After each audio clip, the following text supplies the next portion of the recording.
जय माँ समलेई दर्शक बंधु जुहार। आज डिसेम्बर 14 दिन बरपाली स्वर्गीपाली जोगपीठ रे माँ शारदा देवी 172तम जयंती पालन करागला। उक्त अवसर रे गुरुजी गुरुमां पूजा करा जायथिला परे वक्ता माने आध्यात्मिक संदेश प्रदान करी माँ शारदा जीवन वृत्तांत जनैथिले। माँ शारदा रामकृष्ण परमहंस तथा स्वामी विवेकानंद फोटोचित्र रे पूजा अर्चना करी सभा आयोजित होइथिला। मंगल गीत गाइथिले गायक सरोज, बासंती, ममता, कैलाश कर्ण आदि। महेंद्र महाना मांकर जीवन गाथा पाठ करिथिले। गुरुजी गुरुमा तांकर सुंदर अभिभाषण प्रदान करी श्रोता मान के मंत्रमुग्ध करी देथिले। तो आसुन देखमा जानमा बहुत किछि। धन्यवाद।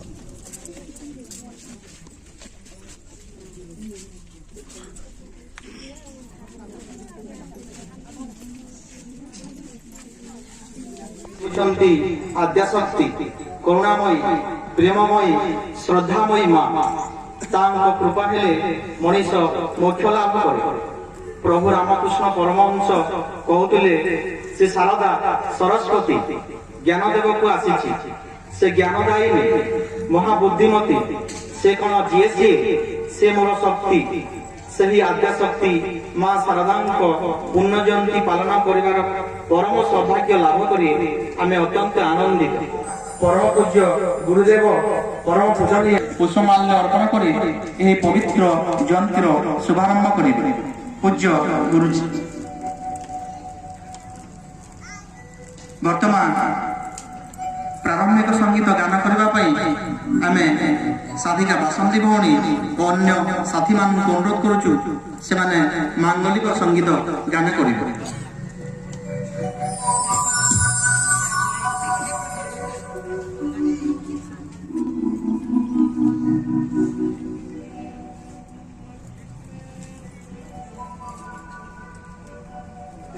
जय मां शारदा वरदा तुझे शक्ति भंडार तुम पूजा बिना संसारे नहीं पार निस्तार।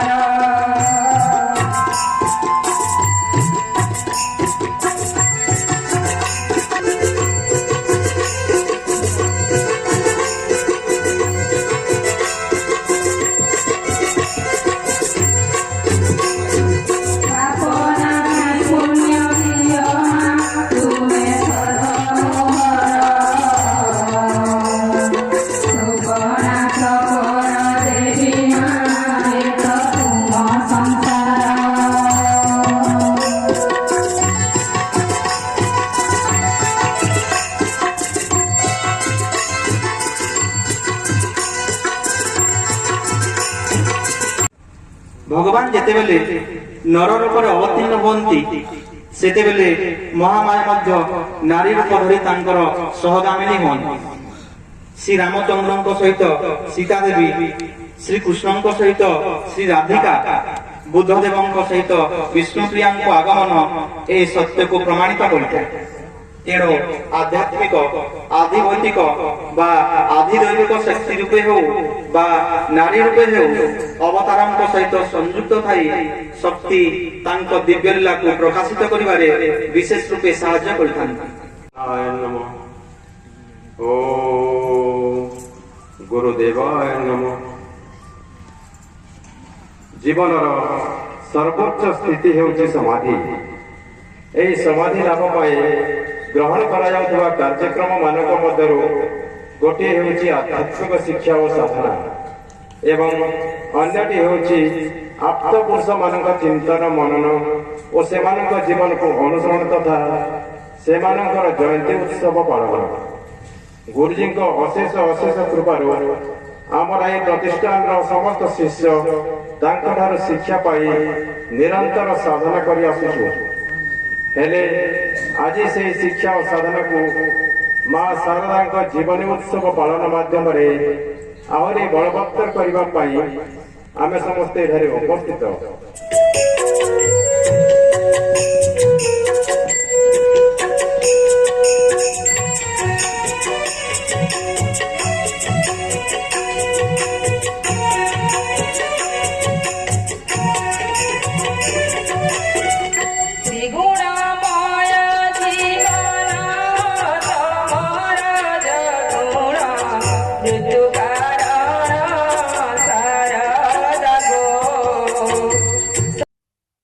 आगे आप ना और परिचय देवे।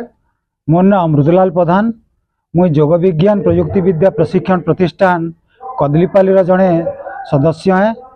आज स्वर्गीपाली रे माँ शारदा देवी 172तम जयंती पालन करा जाउ। काना काना कार्यक्रम रहे कहबे। आज स्वर्गीपाली ठारे माँ शारदांकर 172तम जयंती आमर योग विज्ञान प्रयुक्ति विद्या प्रशिक्षण प्रतिष्ठान कदलीपाली आनुकूल्य रे पालन करा जाउछे। इनो आमर परम पूज्य गुरुदेव एवं गुरुमांकर पूजार्चना कराहेसी एवं तार संगे संगे माँ शारदांकर दिव्य जीवनी एवं आचार्य मानकर माने अभिभाषण प्रदान कराहेसी एवं मांकर दिव्य जीवनी को माने महनीय आदर्श त्याग तांकर भल पाइबा एवं से किभली भावरे शिष्य शिष्य मानकु अति स्नेह करथिले से विषय रे एठी चर्चा करा हुए एवं तांकर जयंती को अति सुंदर भावरे एठी पालन करा जाए। प्रति वर्ष एही स्वर्गीपाली ठारे माँ शारदांकर जयंती एक वर्णाढ्य आध्यात्मिक परिवेश रे पालन करा जाए। आपनकर योग समिति रे केते सभ्य माने अछन कहबे। आमर इ योग प्रतिष्ठान रे शताधिक सभ्या गुरुजींकर शिक्षा रे योगदान करी अछंती। आमे देखबा के पाइलु जे आपनकर योग पीठ रे गुटे गुरुकुल टे रही छे जेंते रे मैट्रिक पर्यंत विद्यार्थी माने शिक्षा प्राप्त करूछन। बोले एटा केनता करी चाली छे किसी सरकारी अनुदान पाउछन के।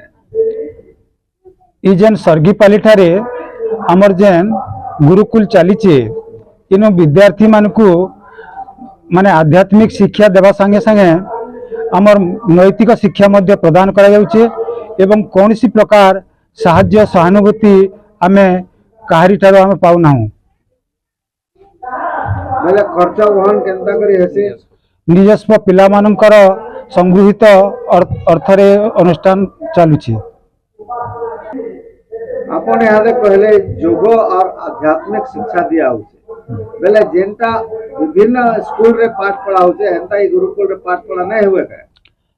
आमर प्रतिष्ठान तरफरु ई जेन गुरुकुल अच्छे ई गुरुकुल रे छात्र छात्री मानकु विद्यालय रे जेन शिक्षा दिया होचे से शिक्षा मध्य प्रदान करा जाउछे। तथापि आपनको किसी सरकारी सहायता नहीं मिलबार सर। केते वर्ष हला गुरुकुल आमर गुरुकुल 15-20 वर्ष हला आरंभ हलानी। और आपण माने भी किछि चेष्टा ने कोले किछि सरकारी सहायता मिलबार लागि नहीं आमे गुरुकुल तरफ आमर कोनसी प्रकार सरकारी सहायता लागि आमे किछि चेष्टा न करी। जदि आगामी दिने सरकार आपनकर गुरुकुल के अनुदान देबा बेले केनता कर। तो आमर गुरुकुल रे तो आमर गुरुदेव अछन आचार्य माने अछन सन्यासी माने अछन समस्त सहित आमे विचार विमर्श करी करी इतार विचार करमु एवं परवर्ती पदक्षेप नेमु। अब वो आपनकर नाम परिचय देबे। मोर ना सोहन प्रधान मुई जालपाली ग्राम आपण ए गुरुकुल रे पाठ पढ़ी जो। आज्ञा गुरुकुल रे पाठ पढ़ी जो। आज्ञा मु पढुतली एठी। अच्छा केन वर्ष पढ़िले केते वर्ष पढ़ले। मुई गुरुकुल रो द्वितीय वर्षर छात्र मोर मैट्रिक 2018 मसिया रे पढली। केनता परिवेश अच्छे केनता पाठ साठ पढ़ुछन काना काना विद्या सिखौछन के जनाबे। ई गुरुकुल रे भौतिक शिक्षा संगे विद्यालय रो सब पाठ संगे मोरल क्लास भी अछि और नैतिक शिक्षा जेन लगी हमर परवर्ती जीवन के सरल सुदृढ़ उडे श्रृंखलित जीवन के करबा ले सहायता कर। वर्तमान अपन काना करूछन। मैं वर्तमान बीएससी एग्रीकल्चर कर जा 4th ईयर। आगे अपन नाम परिचय देबे। मोर ना प्रेमानंद बारे गाँ स्वर्गीपाली मु गुरुकुल गोटे दायित्व अच्छे आटा गुरुंकर आशीर्वाद रु गुरुकुलटा आम प्रतिष्ठित होइए पहला छुआ मान के आम विभिन्न गाँ के जाकर कही कर संग्रह कलु तापर ସ୍ୱତଃସ୍ଫୂର୍ତ୍ତ ଭାବରେ ସବୁ ମାନେ ଗାର୍ଡ଼ିଆନ୍ ମାନେ ଛୁଆମାନଙ୍କୁ ପଠାଲେ। ଆମର ଏଠାରେ କେବଳ ଭୌତିକ ଶିକ୍ଷାକେ ଆମେ ପ୍ରାଧାନ୍ୟତା ନାଇଁ ଦେବା, ଭୌତିକ ଶିକ୍ଷା ସାଙ୍ଗେ ଜୀବନର ଗୋଟେ ଚରିତ୍ର କେନ୍ତା ନିର୍ମାଣ ହେଇପାରବା, ଗୋଟେ ଶୃଙ୍ଖଳିତ ଜୀବନଟେ କେନ୍ତା ମନୁଷ୍ୟ ଜୀଇ ପାରବା, ଏସବୁ ଗୁରୁଙ୍କ ଠାନୁ ନିର୍ଦ୍ଦେଶ ପାଇକିରି ଆମେ ସବୁ ମାନେ ଷ୍ଟୁଡେଣ୍ଟ ମାନଙ୍କୁ ଆମେ ସେ ସବୁ ପ୍ରଦାନ କରାଯାଉଛେ। ଆଉ ଗୋଟେ ଭବିଷ୍ୟତ ଗୋଟେ ଭଲ ସୁନ୍ଦର ମନୁଷ୍ୟ ଶୃଙ୍ଖଳିତ ଜୀବନଯାପନ କରିକିରି ଗୋଟେ ଚରିତ୍ରବାନ ମନୁଷ୍ୟ ହେଇକିରି ଉନ୍ନତ ଦେଶ ଗଠନ ଲାଗି ସେମାନେ ଆମକୁ ସାହାଯ୍ୟ କରିବେ ବୋଲିକିରି ସେସବୁ ଲକ୍ଷ୍ୟ ଅଛି। ବର୍ତ୍ତମାନ କେତେଟା ଛୁଆ ଅଛନ୍ ପଢୁଛ? ବର୍ତ୍ତମାନ ଏଠାରେ 80ରୁ 90ଟା ଛୁଆ ଥିବେ। ଯେଉଁ ରହସ୍ୟମୟ ଉଦ୍ଦେଶ୍ୟ ବା ବିଜ୍ଞାନ ଅଛି ତାହାକୁ ବୁଝିବା କଥା। ଆମେ ହିନ୍ଦୁ ପୁରାଣରେ ବିଷ୍ଣୁ ଏବଂ ଲକ୍ଷ୍ମୀଙ୍କର ନାଁ ଶୁଣିଛୁ। ଥରେ ସ୍ୱୟଂ ବିଷ୍ଣୁ ଲକ୍ଷ୍ମୀଙ୍କ ସାଙ୍ଗରେ ଆକାଶ ମାର୍ଗରେ ଗରୁଡ଼ ପୃଷ୍ଠରେ ବସି ବିଚରଣ କରୁଛନ୍ତି ଏବଂ ସେମାନେ ଯେତେବେଳେ ବିଭିନ୍ନ ଗ୍ରହ ନକ୍ଷତ୍ର ବିଚରଣ ପରେ ପୃଥିବୀ ପୃଷ୍ଠକୁ ଆସିଲେ ମଣିଷମାନଙ୍କର ଅବସ୍ଥା ଅଧ୍ୟୟନ କରିବା ଯେ ଖରା ମାସରେ ଜଣେ ତାପରେ